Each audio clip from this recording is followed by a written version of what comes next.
Pues bienvenidos amigos a un capítulo más de Nerds y Nota Nerds. El día de hoy tenemos un capítulo muy particular que hablaremos de uno de los grandes del cine internacional, que es nada más y nada menos que el señorasísimo Alfred Hitchcock. Sí, Ah, De hecho, de todos van modos. a ser dos, van a No, ser pero dos de todos capítulos. modos, Samo ya quemó de qué íbamos a hablar con ese fondo. Sí, ya da igual, ¿no? pero antes que nada vámonos a la realidad.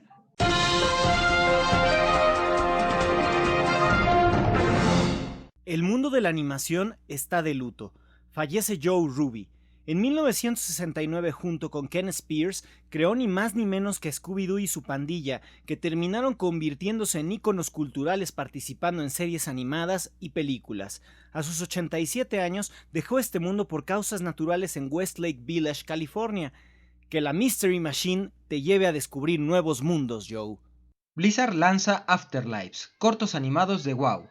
Engalanando la Opening Night Live de Gamescom 2020 el pasado 27 de agosto, se lanzó el primer capítulo de esta serie animada que servirá de marco para el lanzamiento de la nueva expansión del MMO Shadowlands, que estará disponible el 26 de octubre.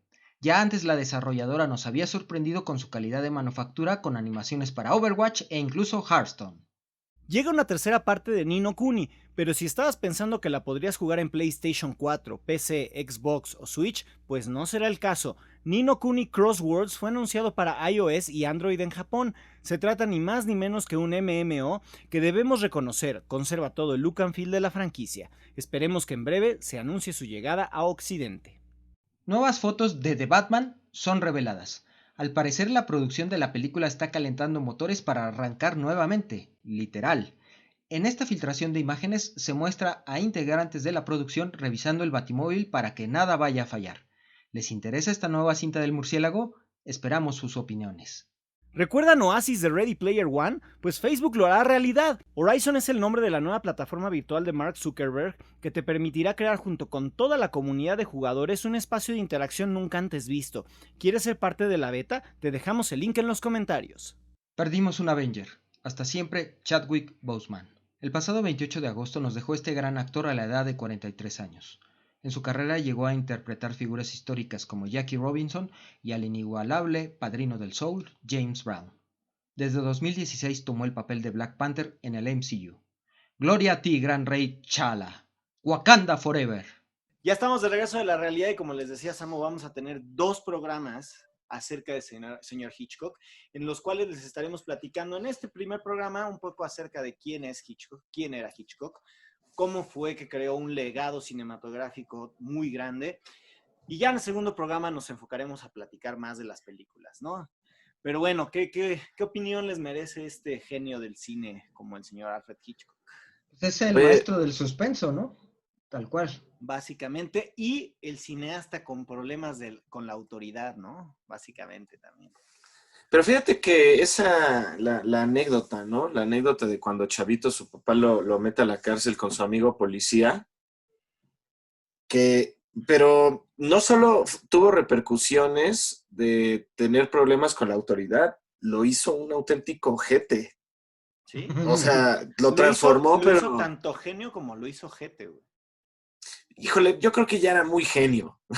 Más bien lo hizo muy ojete. Pues es que, o sea, te pones a pensar y cuando hay un abuso de autoridad, pues sí, obviamente hay algo que te cala dentro, ¿no? Que te hace decir, pero ¿por qué me estás Sí, haciendo claro. esto, no? Y eso es importante, ¿no? El buen Hitch nace en 1899, hace ya más de un siglo, en Leytonstone, Essex, en Reino Unido, en Inglaterra. Y pues obviamente, pues toda esta anécdota que les contaba John, pues viene pues, de un padre recalcitrante, ¿no? Católico recalcitrante hasta más no poder, que pues si te portabas mal y pues Hitchcock se iba de pinta, a andar en camión, a conocer la ciudad, cosas que ya no podemos hacer hoy porque COVID, pero bueno, él lo hacía y era muy curioso que de ahí, pues un día lo cacha el papá y lo manda a la estación de policía con su amigo policía y el amigo policía lo mete a los separos y le dice, esto es lo que le pasa a los que no son buenos muchachos, ¿no? Y de ahí empieza la genialidad de Hitchcock, ¿no? De esa cuestión contra la autoridad, ¿no?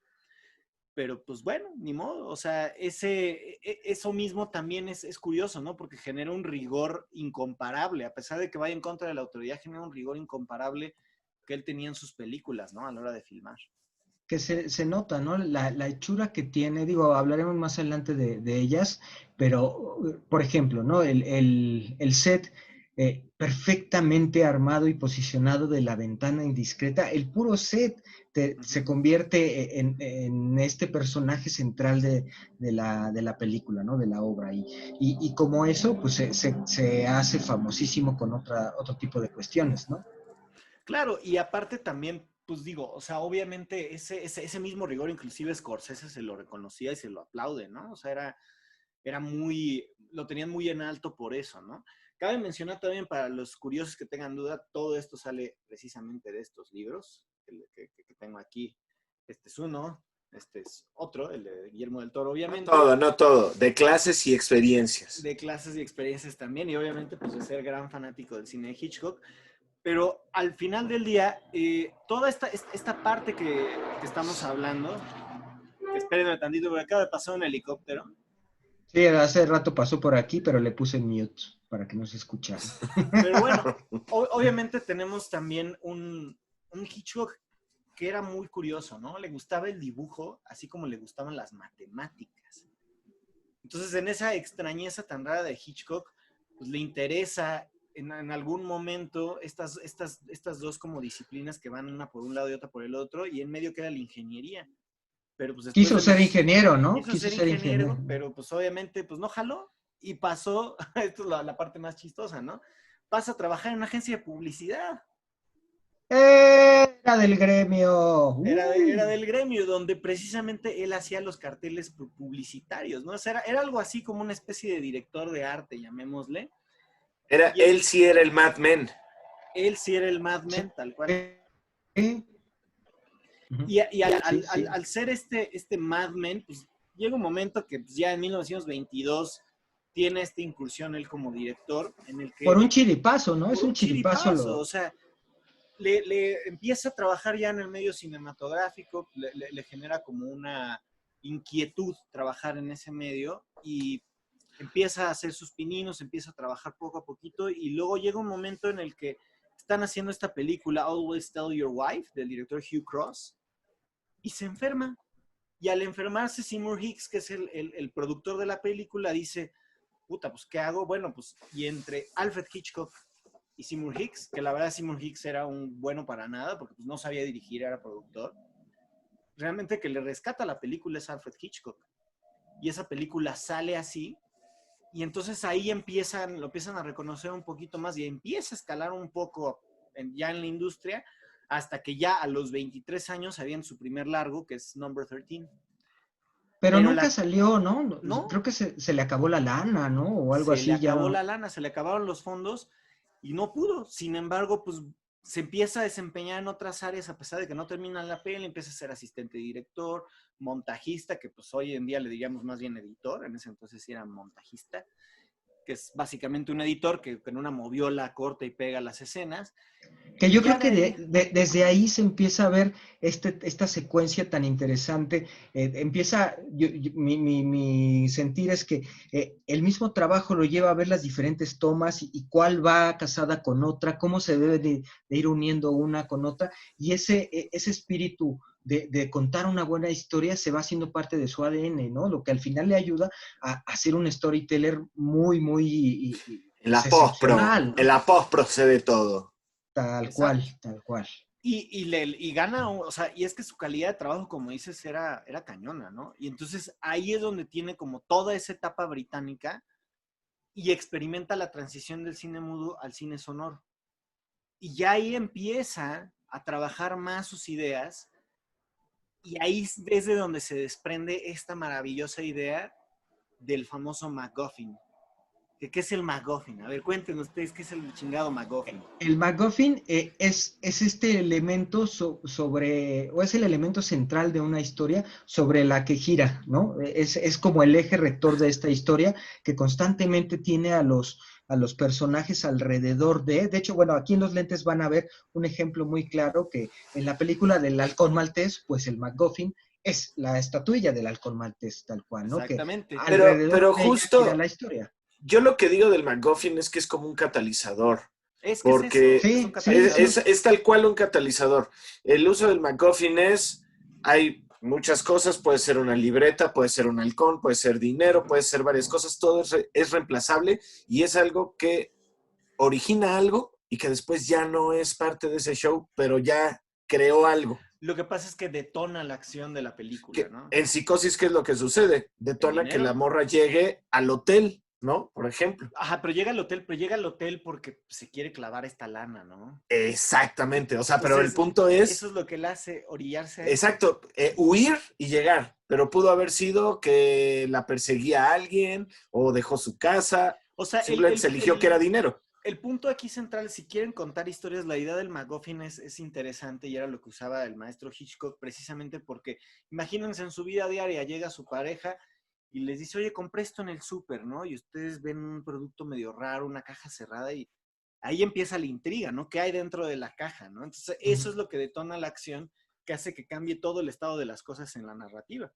Y es algo que no solo existe en la cinematografía, existe en la literatura, hay incluso álbumes de música que giran alrededor de un tema y todas las piezas hablan de eso, ¿no? Están alrededor. En los videojuegos también, por ejemplo, la Trifuerza es el MacGuffin de Legend of Zelda, ¿no? El que Link vaya y tenga que juntar esta Trifuerza, pues es un MacGuffin, ¿no? Al final del día. Bueno, no hay mejor MacGuffin que la película Ronin.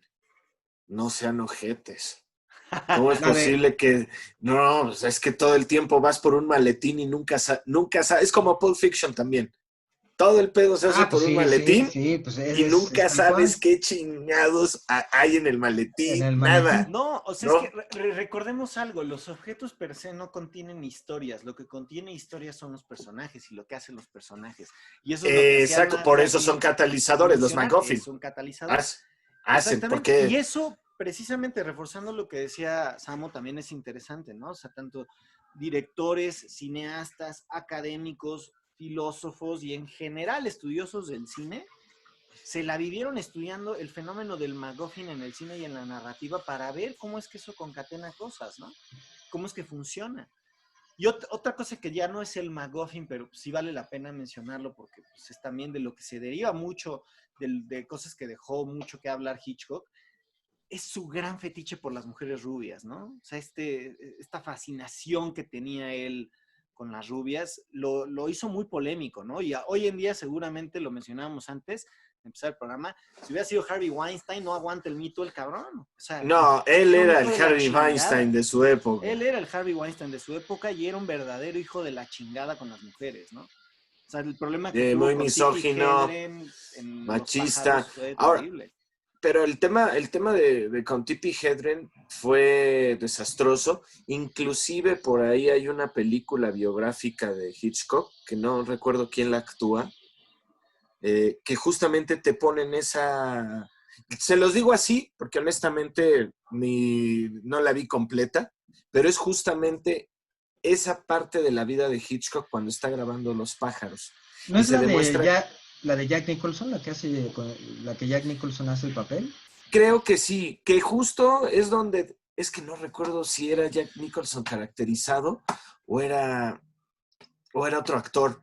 Pero el punto es que no te ponen justo esa etapa y de cómo el güey sí se obsesiona con Tippi Hedren. Pero todo el mundo dice, no, pues la baneó de sus películas. No, no la baneó de sus películas, la baneó de toda la industria. Sí, el güey se encargó mandando cartas a otros directores que era súper indisciplinada, súper impuntual, o sea, que cometía muchas cosas, pues para que todo el mundo dijera, uy, está muy guapa, pero mejor no, si es tan problemática, cosa que a ella le pesó muchísimo, y pues simplemente fue por no compartir el pan con Hitchcock.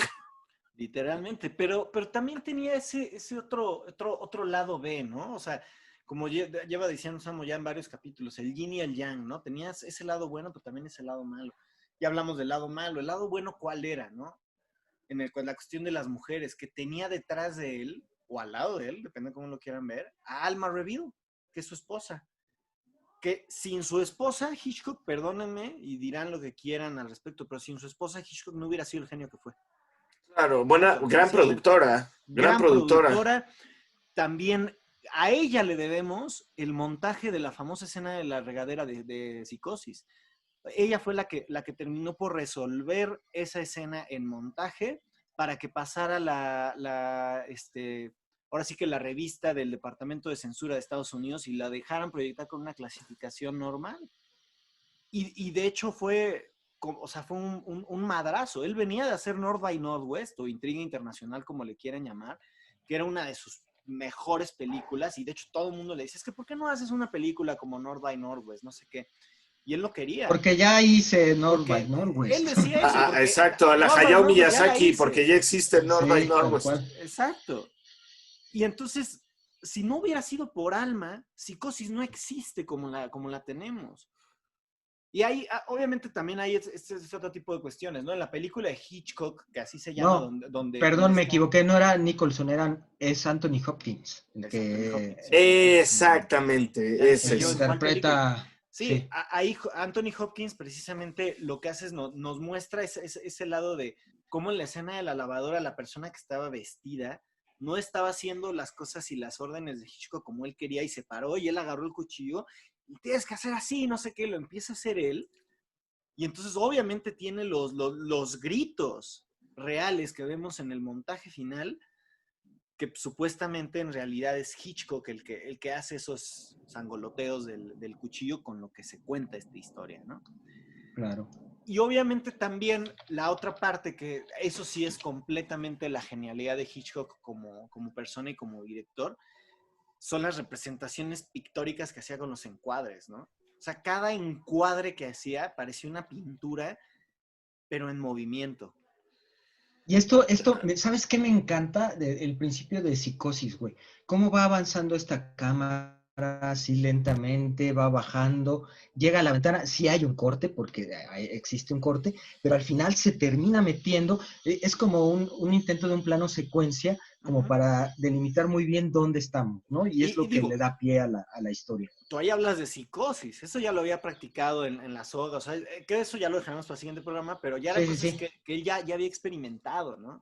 Inclusive... Es que fue lo que tuvo, fue su maestría. Recuerden que Hitchcock, uno de los grandes aportes al cine y que actualmente se sigue usando, no, nadie exagera su uso, pero es el obturador, abrir el obturador para crear esa famosa escena del objeto central y que todo se va haciendo así. Eso, él fue uno de los pioneros. No, pero en tú el que estás dijo, hablando del vértigo effect, ¿no? Exactamente, tal cual. Pero el vértigo effect es otra cosa, no se hace con el obturador. La cámara se acerca en un dolly hacia adelante mientras el lente va haciendo zoom out. Entonces ahí se hace un cambio de perspectiva. Tú vas yendo hacia adelante mientras estás haciendo zoom out. Yo lo conocía, es exactamente eso, yo lo conocía como obturador abierto, que obviamente juegas con esto. Tú eres el experto ahí, padre. Pero es justo esa técnica, que él fue de los pioneros para justo dar esa perspectiva y más en pedo de suspenso, ¿no? Algo que ya sea que una puerta, que está ocurriendo algo detrás de una puerta o un personaje que está viendo algo, eso. Que al final, por supuesto. Lo que hace es darte este efecto de tercera dimensión sin tener una tercera dimensión, ¿no? Cómo se empiezan a mover y jugar con el plano y acercar los planos. El punto, por ejemplo, Gilles Deleuze, el autor de estos libros, La imagen tiempo y la imagen movimiento, se los recomiendo muchísimo. Son libros de filosofía del cine, no son fáciles, pero la verdad son una joya. Y es lo que hace Gilles Deleuze a grandes rasgos en La imagen tiempo, que es el libro donde ya toca y trastoca varias veces a Hitchcock. Dice que precisamente toda la cuestión de los movimientos de cámara que tenía Hitchcock era para dictar las emociones de los protagonistas de sus películas, ¿no? Y esto nos lleva a esa parte de que él con la cámara quería dar a entender las emociones. Y estaba un poquito desapegado de la dirección de actores y detestaba esta onda del Actors Studio, ¿no? Entonces siempre que llegaba un actor y le preguntaba, oye, ¿cuál es mi motivación para esto, ¿no? Del personaje, no sé qué, y Hitchcock les contestaba, tu motivación es el dinero. Estás cobrando por hacerlo. O sea, entonces era como muy, muy contestatario, ¿no? Y esto pues obviamente viene de eso que ya les platicamos, de cómo tenía sus problemas con la autoridad, ¿no? Justo en La ventana indiscreta hace eso, ¿no? O sea, deja la cámara fija en ciertos momentos para ver la inmovilidad. En La soga sabía perfectamente que los movimientos lo podía usar para hacer los cortes. O sea, ese es uno también de los adelantos de Hitchcock, aunque no lo crean, el plano secuencia también él fue pionero. ¿Pero por qué? Porque él decidía hacer tomas gastándose todo el rollo. Exacto. ¿Cuánto dura un rollo? 15 minutos. Y el güey hacía escenas de 15 minutos corridos. Bueno, no eran de 15 minutos. O sea, cuando tú tienes un rollo de 35 milímetros de 400 pies, son 4 minutos 20. Pero los magazines de 1000 pies te permitían alojar un poquito más, que era alrededor de 11 minutos. 11 minutos, ok. Voy a checar mi fuente porque tengo que yo... Era menos, eran como 10 minutos. Más o menos, ya los de 1000 pies. Y la onda es eso, ¿no? O sea, que todos esos movimientos de cámara los hacía con esos magazines grandes y todo, y podía dejar corriendo todo el rollo hasta que se acabara la película, pero hacía grandes movimientos de cámara. Y esto precisamente, esta es la parte que la verdad más gusto me da mencionarlo, porque esto lo retoma Guillermo del Toro, nuestro querido Gordo del Toro, lo retoma y lo menciona en este libro, que lo encuentran en la Cineteca Nacional, ahí hay una librería donde lo encuentran todavía, ya quedan pocos ejemplares, se los recomiendo que lo compren, pero precisamente dice que él sabía mover la cámara y le enseñó a toda una generación de cineastas a cómo mover la cámara. Y entonces ahí es donde viene que crea el Vértigo, efecto de Vértigo, todo esto que ya les mencionamos, y pues creaba esta idea de cambio de planos medio rara, ¿no? Que generaba que una cosa se hiciera para adelante a la vez que se estaba haciendo para adelante, o para adelante cuando se estaba haciendo para atrás. Y era un genio. O sea, ese tipo de cosas que se te ocurran cuando no existen, en serio es de reconocer la maestría de este hombre, ¿no? Es que para mí la maestría de Hitchcock viene a partir del tema de cómo muestra imágenes, si lo puedes decir como secuencias teatrales, que después les da un sentido muy bien en la edición y arma una película increíble, pero todas las secuencias es literal como un segmento de teatro, ¿no? Actúen. Sí, creo que en la que corte, más juntaba todo eso y era así. En la que más se nota esto es precisamente en La ventana indiscreta. O sea, tú ves y toda la escenografía hacia el edificio, hacia los vecinos, pues es el montaje de una obra de teatro, tal cual, ¿no? Con cada la soga no se diga, ¿no? O sea, cada uno también sí, la soga es todo el set, pues es prácticamente todo el set teatro, ¿no? Es teatro. Sí, solamente consideremos una cosa, y ahí sí se los digo desde la trinchera que me dedico a eso, y es lo que separa al teatro del cine son los cortes. No, totalmente. No, por eso es lo que te digo, pero si te das cuenta, justo era como grabar teatro y después pegarlo en una postproducción y hacer una película chingoncísima, pero eran cortes. Entonces el güey grababa una escena teatral que al final el cine es teatro. El teatro en movimiento, teatro en secuencia, todo ese pedo, porque al final hay actores. Pero mi punto es que Hitchcock es como si de verdad él hiciera cortos y los cortos los fusionaba para hacer una movie que tenía todo el sentido del planeta, que eran buenísimas. Estoy de acuerdo, no estoy tan de acuerdo con la parte del teatro de decir, porque sí hay muchas cosas considerablemente distintas, cualquier actor te lo puede decir, cualquier actor te lo puede decir. No, sin totalmente, güey, pero es para que los no tan nerds se entiendan. Sí, estamos hablando más de la técnica, no tanto del lenguaje, ¿no? Porque al final, supuesto. Fíjate, y es precisamente eso lo que ayuda a que sus películas no envejezcan mal.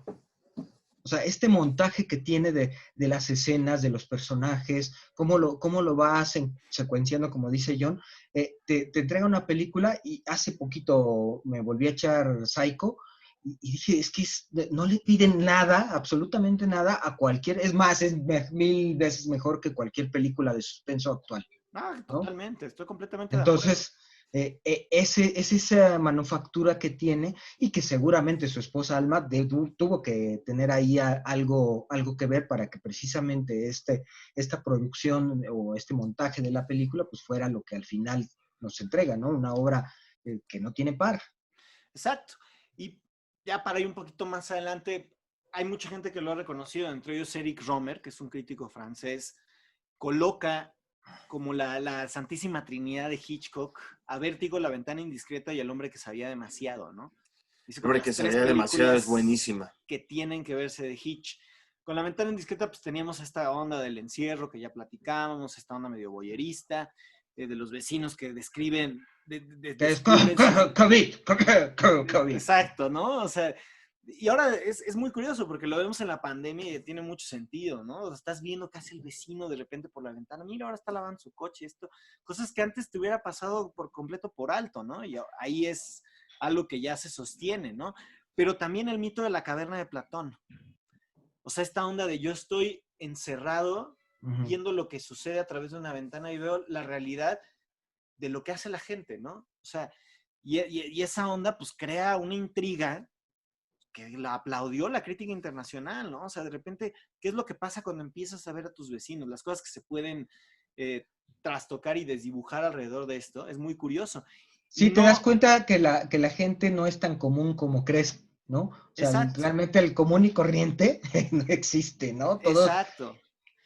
Todos tenemos algo adentro. No podemos irnos, o sea, no podemos mencionar La Ventana Indiscreta y a Hitchcock, obviamente, sin no mencionar Los Simpsons, ¿no? Que hay todo un capítulo en el que literal Bart se vuelve el personaje de La Ventana Indiscreta y está viendo a Flanders y todo esto. Y es Bart en la oscuridad se llama ese episodio. Exacto. Si no me equivoco, es el primer episodio de la 9ª temporada. Fíjate, déjame, habría que checar ese dato, pero según yo. Yo lo checo, tú no te preocupes. Y también, para también ya pasar a cosas más interesantes. O de la sexta, pero... Lo interesante también de Hitchcock, él nunca ganó un Oscar como director. Sin embargo, sí trabajó con gente muy talentosa y que sí ganaron Oscars, ¿no? Edith Head, que fue la mera de su departamento de vestuario en varias películas. La vestuarista. Esa señora ganó 8 Oscars en su categoría. Ya, o sea, era un monstruo de los Oscars, ¿no? Y en la sexta temporada. Sexta temporada. Primero de la sexta, ¿verdad? Primero de la sexta. Y Hitchcock era muy innovador en esa época hollywoodense porque pues buscaba sumergirnos en toda la psique de los personajes, a ver qué está pasando. Y también fue una cuestión bien interesante porque cuando hace Vértigo, innova de nuevo con los títulos iniciales, con esta onda de los círculos medio fractales que van girando, que nos van sumergiendo en la psique del personaje que sufre este vértigo, ¿no? Y ahí detona el MacGuffin de Vértigo. O sea, ¿cuál es el MacGuffin en Vértigo? Pues el vértigo. El vértigo del personaje es lo que detona. Obviamente después tenemos el collar y todo esto. Sin embargo, la acción empieza por el vértigo del personaje que es Scotty Ferguson.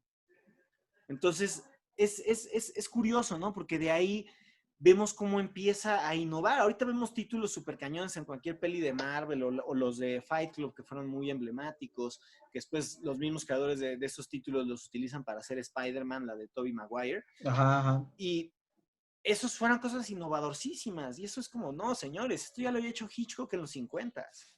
Sí. O sea, y de ahí pues ya termina como esa faceta, digamos, de Hitchcock cuando ya se sale del Reino Unido y llega a Hollywood gracias a David O. Selznick, que le ofrece venir a Hollywood con un contrato de $40,000 por película y llega en 1939 a Estados Unidos para comenzar esa carrera en una industria hollywoodense no solo peleadísima, sino en plena Segunda Guerra Mundial, ¿no? Que también es interesante. Sin embargo, sí llega a ser la gran mayoría de sus éxitos y películas grandiosas en ese país, en Estados Unidos.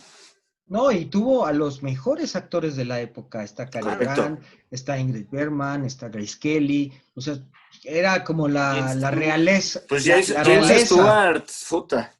Sí, no, pero también otra cosa que tenía Hitchcock, que yo creo que dentro del narcisismo que podía manejar era, para mí, sus famosos cameos. Él hizo cameos en todas sus películas. Sí. En todas. Son Easter eggs, güey. Exacto, pero aunque saliera un minuto en pantalla, caminando o leyendo un periódico o lo que sea, era el Stan Lee de su momento. Sí. Así, literal.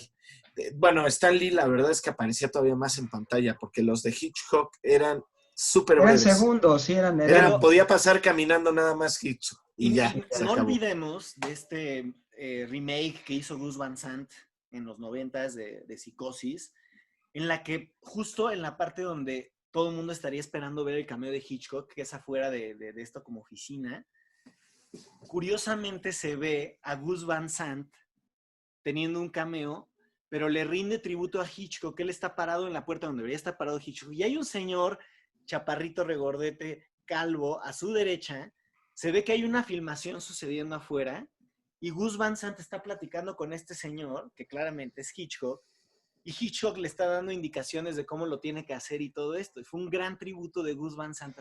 ¡Qué chido! No, la verdad, sí, así, hats off. La película es una calca, ¿no? Pero también de quién hablas, ¿no? Sí, bueno, o sea... Ese después hay que hacer un programa del señor Gus Van Sant, aunque no tenga la vastedad de películas que Hitchcock, pero sí, pero sí, grande. También es grande, ¿no? Y hablando de vastedad, ¿cuál fue la década más prolífica de Hitchcock? Los 50. Muy cañón. Totalmente.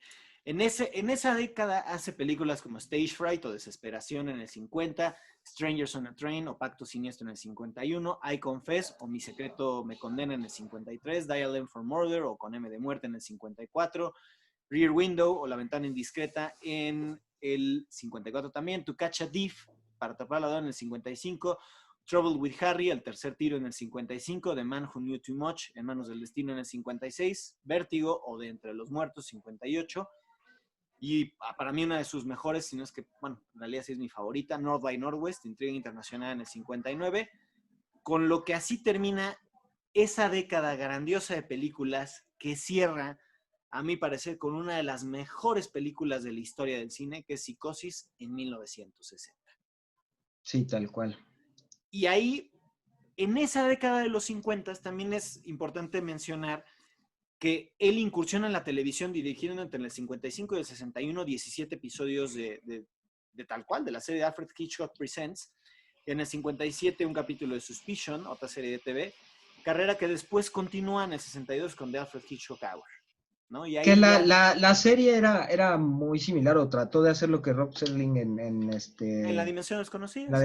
Lo que pasa es que Rod Serling aquí, ¿por qué la gente no criticó tanto? Lo que pasa es que Hitchcock era puro suspenso, totalmente suspenso. Y en La Dimensión Desconocida podías tener guiones de todo tipo. De todo tipo. Es que era ciencia ficción, esa es la diferencia. Exacto, entonces podías tener ciencia ficción con suspenso, podías tener otras cosas. Intriga, exacto. O sea, porque inclusive, ¿no? En La Dimensión Desconocida llegaron a estar guiones, pues no guiones, llegaron a estar, pues sí, guiones hechos de obras como Ray Bradbury, o sea, Asimov, o sea, personas que escribían y que llegaron a la pantalla. ¿Por qué? Porque estuvo padre. Acá en Alfred Hitchcock, que la verdad, no sé si ustedes vieron las más para acá, creo que fueron en los 90s o 80s. ¿De qué? No, ¿de La Dimensión Desconocida? Fue en los 80s. No. Yo hablo de lo de Alfred Hitchcock, ya, los nuevos. ¿Ves que en esa época hubo... en el 80, güey. No, yo sé, pero sacaron una nueva serie de él, según yo, en los 90s. Y eran igual episodios. Sí, no la vi. Sí, a mí, yo es más, yo por esa serie conocí a Hitchcock. Órale. Y obviamente, es más, los créditos, más bien la cortinilla de empiezo era ven la imagen, la silueta de Hitchcock, hagan de cuenta que había un plano como si la cámara fuera recorriendo la línea negra. Ay, ya hasta me acordé, que te dabas cuenta que era, claro, era icónico ese inicio. Sí, ya me acordé, güey. Sí, hasta que se formaba la figura de Hitchcock. Me acuerdo que ese pinche intro hasta me daba miedo, güey. Exacto, y ya empezaba el capítulo, y el capítulo 1985 fue. 85 era. El segundo lustro. Pero la vuelve a traer. Y fue justo la par que Rod Serling saca La Dimensión Desconocida en la década de los 80s. O sea, sí hay algo bastante interesante en eso, ¿no? Hay un paralelismo, ¿no? Porque un paralelismo, las dos series van como caminando de la mano, cada una con sus Pero a ver, ya nos fuimos muy adelante. También hay que mencionar cómo en la década de los 60s y 70s también resultó súper prolífica para los pajarracos, mano, en el 63, ¿qué tal, no? O sea, ahí innova por completo para utilizar la pantalla azul por primera vez. O sea, se crean los primeros efectos especiales de insertar toda una parvada de pájaros. O sea, él inventa el croma. Él inventa el croma.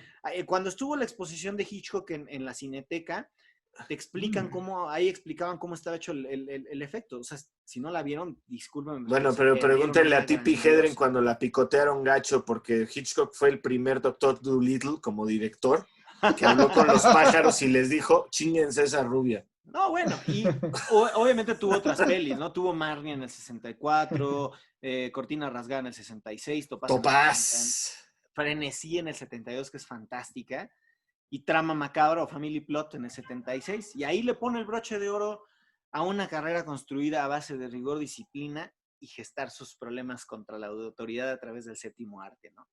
Como ya decían, trabajó con una cantidad de actores monumentales, pero también un detallazo que me parece grandioso y fantástico para ustedes, los que sí son muy nerds. Trabajó, señores, con John Williams. El señor que hizo el soundtrack de Star Wars y de Harry Potter, entre muchos otros, ¿no? No, bueno, Star Wars, Harry Potter, Tiburón, Indiana Jones. E.T. John Williams. Señor, no el guitarrista, Williams, ¿no? El director. Sí. Y... Bueno, John Williams, el guitarrista, es también una pistolota, ¿eh? Bueno, esa es otra historia. Y el 29 de abril del 80, pues se nos va en Los Ángeles, en su mansión de Bel Air, pero no sin antes hacer una declaración grandiosa que había hecho ya unos años antes, que es fantástica, ¿no? ¿Cuáles son las 3 cosas más importantes que se necesitan para hacer una película? El guión, número 1. Número 2, el guión. Número 3, el guión. Sin guión no hay películas. Así lo decía, ¿no? En sus más de 50 películas y 6 décadas de estar activo, Hitch logró consolidarse no solo como el mejor director británico, inclusive antes de su muerte, aún después, y pocos años antes de que se muriera, la reina Isabel lo condecora como caballero para así hacer Sir Alfred Hitchcock, el rey del suspenso. Y los dejamos, muchachos, este programa para que reflexionen acerca de eso, con algo que él quería que se pusiera en su epitafio, que era: ¿ven ustedes lo que sucede si no es un buen muchacho? Lo quería poner en su tumba, ¿no? Y con eso, chicos, los dejamos, sean unos malos Yo tengo una muchachos. pregunta. Hitchcock, si hubiera visto Planet Terror, ¿qué hubiera opinado? No, se hubiera cagado encima. Totalmente. Así, el guión. No mames, se caga encima de Tarantino. Se caga encima de ese güey. Bueno, con esto los dejamos, amigos, en esta primera parte de este especial de Alfred Hitchcock. La semana que entra nos zambulliremos un poco en las películas que para nosotros son las mejores. Y sí, recuerden, si nos faltó algo, si dijimos algo mal, si no están de acuerdo, pónganlo en los comentarios, la campanita, suscríbanse y nos estamos viendo en el próximo, ¿no? Ale, episodio. Samo. Cuídense. Igual. Hasta luego.